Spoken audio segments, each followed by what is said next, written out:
Hello students and welcome back to channel Siraj Shaikh the study. आज time of supply का lecture number 3 होगा, जिसे हम कवर करेंगे नए points of time of supply. तो स्टार्ट करेंगे आज का क्लास।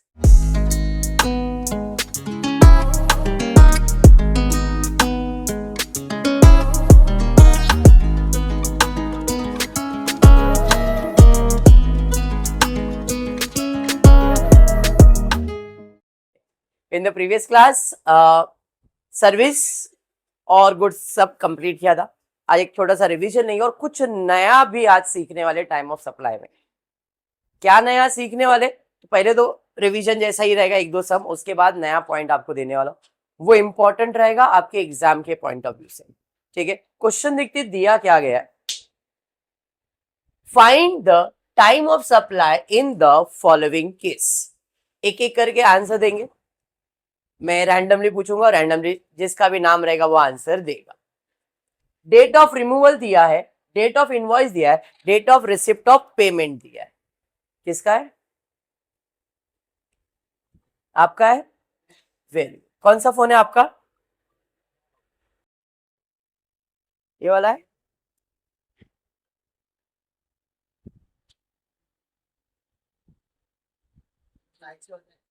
बेटा कट हो गया फोन।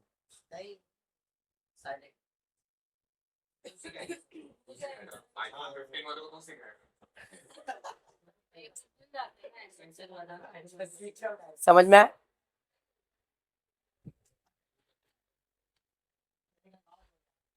चलिए कोई नहीं, जाने स्टार्ट कर फिर से एक बार। तो स्टार्ट करेंगे दिनेश से। डेट ऑफ रिमूवल दिया है, डेट ऑफ इनवॉइस दिया है, date of receive of payment दिया है, टाइम ऑफ सप्लाई पूछा है। तो पहले इसमें 1 Jain, 9 Jain, 25 Jain, time of supply क्या आएगा दिनेश? फर्स्ट। चलिए क्या बात है, वेरी गुड। सेकेंड आंसर देगी सना।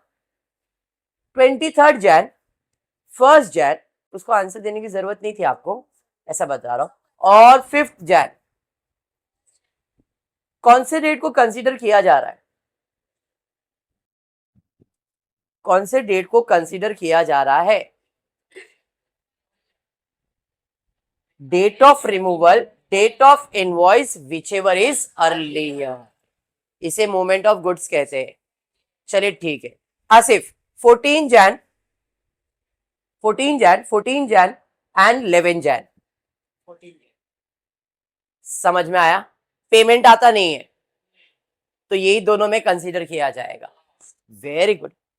समिधा 15 फेब, 17 फेब, 23 जैन, 15 फेब। चलिए ठीक है। Kamlesh 20 Feb, 19 Feb, 25 Feb, 19 Feb. Very good.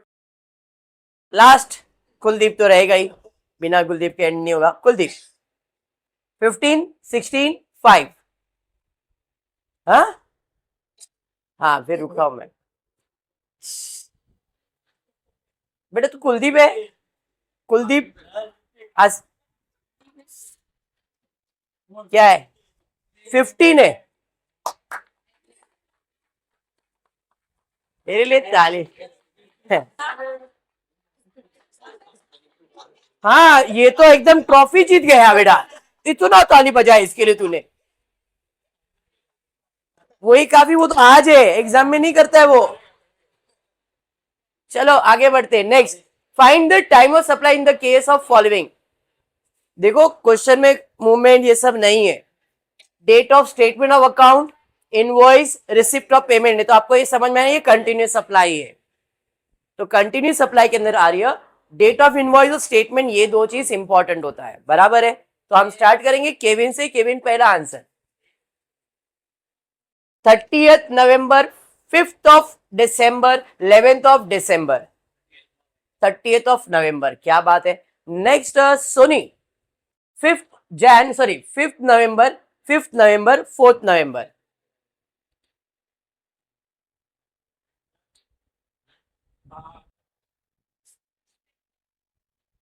क्यों ऐसा? पेमेंट नहीं आता है? अब देखना इसके पहले जितने भी सम्स हुए रहेंगे, इसके पहले जितने भी सम्स हमने इन दोनों डेट्स में देखे थे, पेमेंट हमेशा इसके बाद ही था। Check your solution. हमेशा कंटिन्यू सप्लाई में स्टेटमेंट और इनवॉइस कंसीडर ही होता है और पेमेंट हमेशा इन दोनों के बाद का ही डेट रहा था। इस क्वेश्चन में payment was earlier of this continue supply में, इसलिए यहां पे आंसर 4 नवंबर है। पीछे वाले सब में ये था ही नहीं बेटा, ये रिमूवल वाला था, ये कंटिन्यू सप्लाई वाला सम है, दो अलग चीज है। अरे समझ में आया क्या? तो जब कंटिन्यू सप्लाई है तो आप ये दो ही डेट्स देखते हो, क्यों ये नहीं देखते हो? बिकॉज पेमेंट हमेशा इसके बाद था, इसलिए हमने ये दो डेट्स ही कंसीडर किया है। लेकिन अगर पेमेंट इन दो डेट्स के पहले आ गया है तो पेमेंट कंसीडर किया जाएगा। ठीक है, चलिए वापस आ जाते नेक्स्ट। अब मुझे फिर से आंसर वैभव देगा। चलो वैभव, 20, 19, 12, सॉरी 22, 20, 19, 22। क्या भाई कितना? इन दोनों डेट्स को ही देखना है। समझ में आया? 25, 22, 27 आंसर देगा अभिषेक। 22 वेरी गुड, 22, 19, 15 वेरी गुड, 10, 15, 11 समझ में आ गया है। This is the last lecture, revision जैसा ही समझ के रखो, ये कंसेप्ट्स क्या थे। क्लियर? चलिए next, time of supply in the following cases. ऐसा भी सब हमने किया है, इसलिए मैं फोन नहीं देता, मालूम है? ठीक है, ओके। तेरे को फिल्टर देखना है, इधर ध्यान। Find the time of supply in the following cases. Date of invoice है, डेट ऑफ रिमूवल है, डिलीवरी ऑफ गुड्स है, रिसिप्ट ऑफ पेमेंट है, एडिशनल इंफॉर्मेशन है। डेट ऑफ क्या हो बेटा तेरे को? पक्का ना? ऐसा ऐसा 2 बार की तू?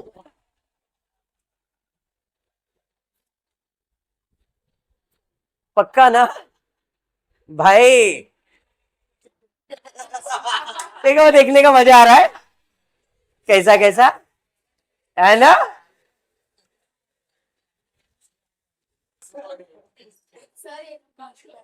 बेटा मैं डर गया ना, तूने तो बाल खोला उसने वापस। कोई नहीं छोड़ो, यहाँ पे ध्यान दो, टाइम पास रहेगा, टाइम पास।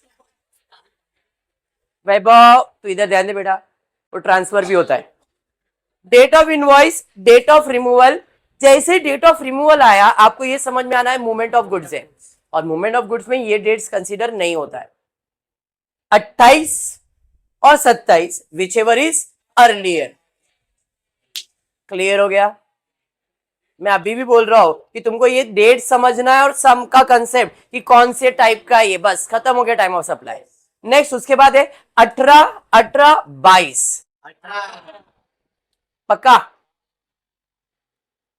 सेम पेमेंट का डेट उसने चेंज किया है, 30 कर दिया है। 18, 18, 22 और 30 समझ में आ गया? 28 अगस्त, 20 अगस्त, 22 अगस्त, 15 सितंबर, 23, 30, 22। क्या बात है कुलदीप, वाह! तेरे लिए एक ताली तो दिनेश ही मारेगा। आगे बढ़ते।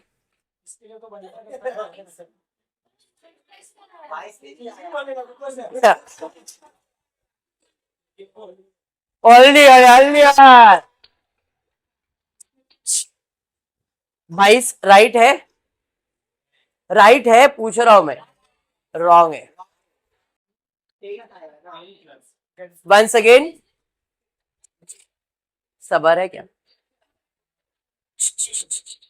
अभी जरा सुन, इस केस में 23 और 30 में आंसर 23 ही आएगा, बट सर उधर आपने 22 आंसर लिखा है। उसका रीजन ये है, हाँ कुलदीप देख के बोला, बट इधर ध्यान दो, ये वर्ड यूज किया है ब्रांच ट्रांसफर। ब्रांच ट्रांसफर मतलब सेल्स नहीं किया है। यहाँ पे क्या किया हमने, एक ब्रांच से दूसरे ब्रांच में ट्रांसफर किया है, तो जिस दिन ट्रांसफर हुआ है यहाँ पे डिलीवरी ऑफ गुड्स है, जो कि इन डेट से पहले ही हो गया है 23, 30। इसके पहले के डेट्स अपन ने कंसीडर भी नहीं किया था। क्यों? क्योंकि वो सेल्स है, सारे ट्रांजैक्शन सप्लाई बराबर है, यहाँ पे सप्लाई नहीं है, इट इज ब्रांच, इसलिए एडिशनल इंफॉर्मेशन। अगर ये एडिशनल इंफॉर्मेशन नहीं होता तो अपन तो इन दोनों डेट्स में से ही लिखते ना। समझ में आया क्या? इसलिए यहाँ पे तारीख क्या लिखा है? 22। नॉर्मल केस में 22 नहीं है, सॉरी 20 नहीं है, 20 आगे 22 नहीं है, क्या डेट रहता? 20। क्लियर हुआ? नीचे वापस से ब्रांच ट्रांसफर है, 12/10, 14/10, 16/10। समझ में आया?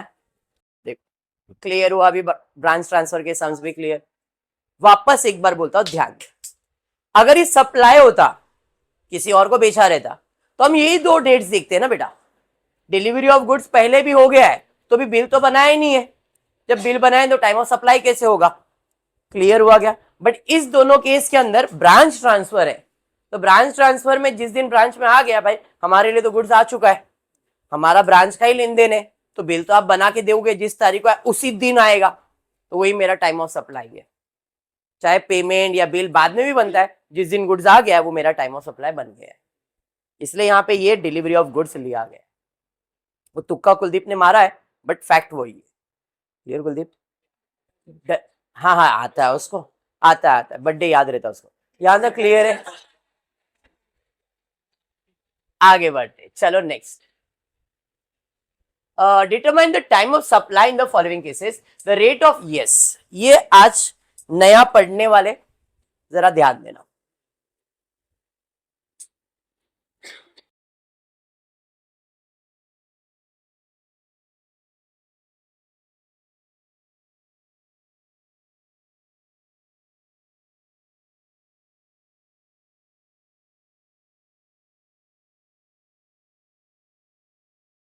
तीन डेट दिख रहे, DOI, DOP, DOS.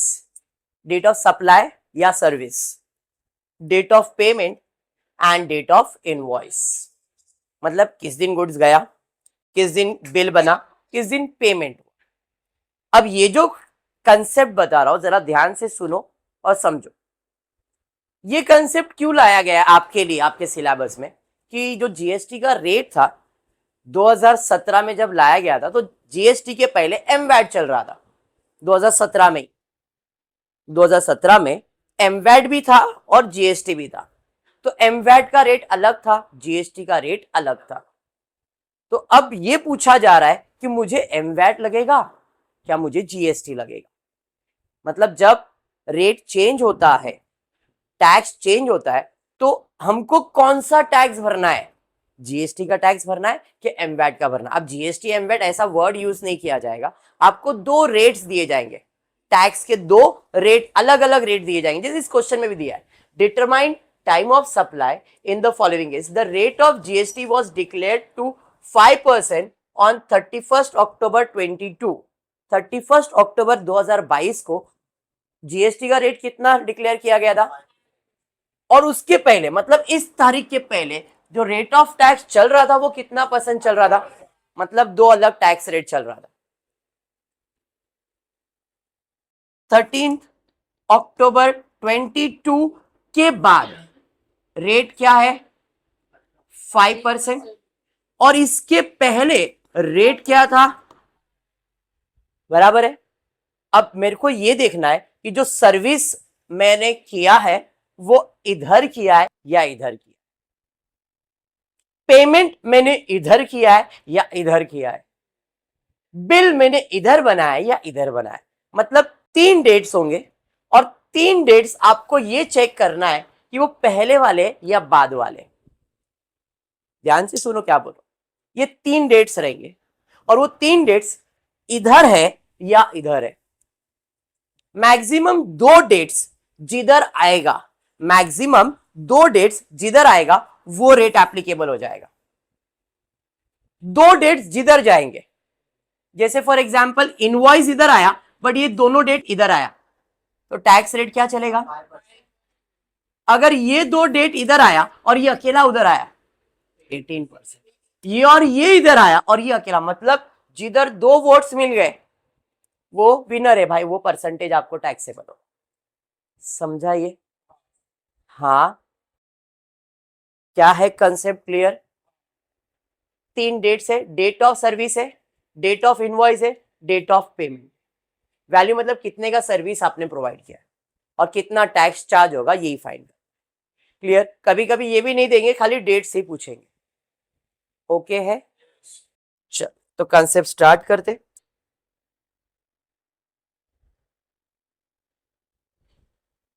In all the 4 cases, supply is before the change in rate of tax, hence the time of supply will be। सब केसेस के अंदर वही है शायद, बट हम पहले सीख लेते कि कौन सा किधर एप्लीकेबल है।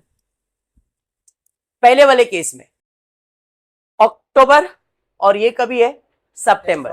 सितंबर पहले आएगा, बाद में हुआ 13 और ये हुआ है 15, मतलब बाद में, ये भी बाद में, मतलब आफ्टर ये, मतलब इसे कौन सा रेट एप्लीकेबल है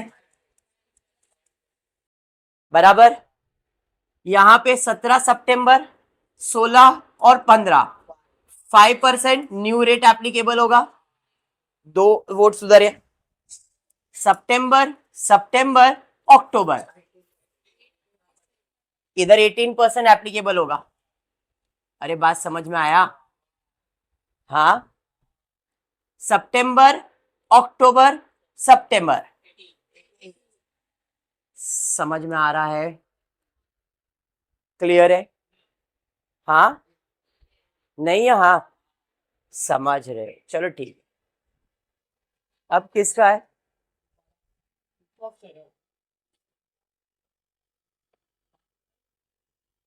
क्या है भाई, फोन देख ले इसका। ये ले भाई, बात करके आ जा भाई। इधर है वो, इधर है बेटा, जाओ। चले फर्स्ट केस में जाते। Invoice is issued after change in rate. Invoice आ गया आफ्टर चेंज इन रेट। फिर invoice is issued after change in, भाई इनवॉइस तो आफ्टर ही है, आफ्टर ही है ना, तो टाइम ऑफ सप्लाई क्या रहेगा आफ्टर वाला? 15। इन दोनों में विचेवर इज अर्लियर। क्या रेट एप्लीकेबल होगा? 5। मैंने ऑलरेडी बताया था। वैल्यू ऑफ सप्लाई कितना है? 15। एक ऐड किया है, 15 लाख ही है वो। 15 लाख के ऊपर कितना परसेंट? 5%। तो 5% कैलकुलेट करेंगे, जो भी आएगा उधर जीएसटी लिख दिया। समझ में आ गया? सेकेंड केस में जा। इनवॉइस बिफोर या आफ्टर? भाई बिफोर ही है।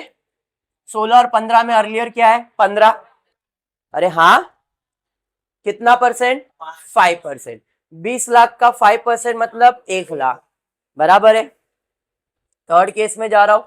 इनवॉइस बिफोर है क्या आफ्टर है, जरा चेक करते। यहां पे इनवॉइस बिफोर है, हाँ या नहीं? अरे बराबर, तो इनवॉइस बिफोर है, तो इन दोनों में विचेवर इज अर्लियर डेट ले लिया। अरे बराबर, रेट एप्लीकेबल 18%। सप्लाई है 25 लाख का, 25 लाख का 18%। क्लियर है? यहां पे आ गए वापस से। इनवॉइस बिफोर है क्या आफ्टर है? तो यहां पे आफ्टर है। 13 था ना। बिल कभी बना? बिल कभी बनाए, बट सर्विस भी पहले है और पेमेंट भी पहले, बराबर है क्या नहीं? सर्विस भी पहले है, पेमेंट भी, खाली बिल बाद में बना है, बराबर है। तो time of supply, time of supply क्या रहेगा? टाइम ऑफ सप्लाई क्या रहेगा पूछ रहा हूं। इट इज 17 तारीख को आपने सर्विस दिया, 20 तारीख को उसने पेमेंट भी कर दिया, खाली बिल मैंने रेट चेंज होने के बाद बनाया। What is the time of supply? 17 या 20। पेमेंट कभी किया उसने आपको? 20 तारीख। तो यहाँ पे अर्लियर कैसे कंसीडर? सर्विस ही दिया, पेमेंट तो आया नहीं है, तो आपने बिल क्योंकि रेट चेंज होने के बाद बनाया, तो जब आपको पेमेंट मिला है वही मेरा टाइम ऑफ सप्लाई होगा।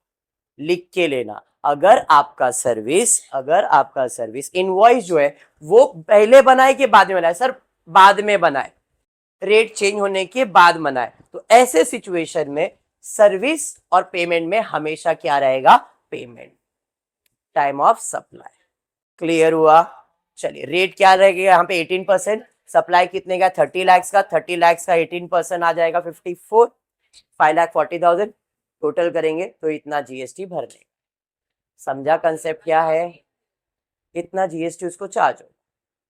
क्लियर हुआ ये रेट चेंज का कंसेप्ट? और एक सम ले लेता हूं वैसा ही। Determine time of supply the following cases the rate of GST is increase to 18% from 14th of December 22. Prior the rate was 12%। 14 नवंबर के पहले 12% था और उसके बाद 18% हो गया।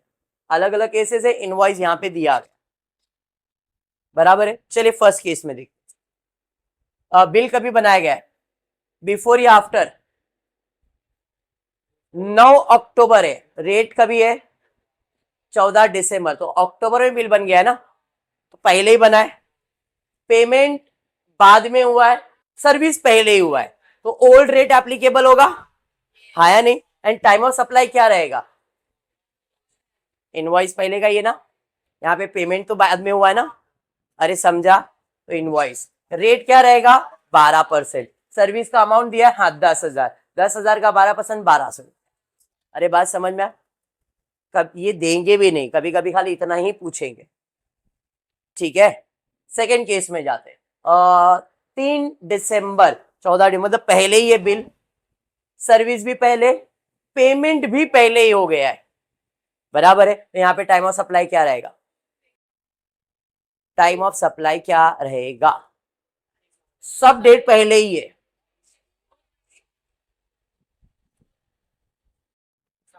कुलदीप देगा आंसर। कुलदीप, तीनों 14 के पहले का ही है। What is time of supply? हाँ,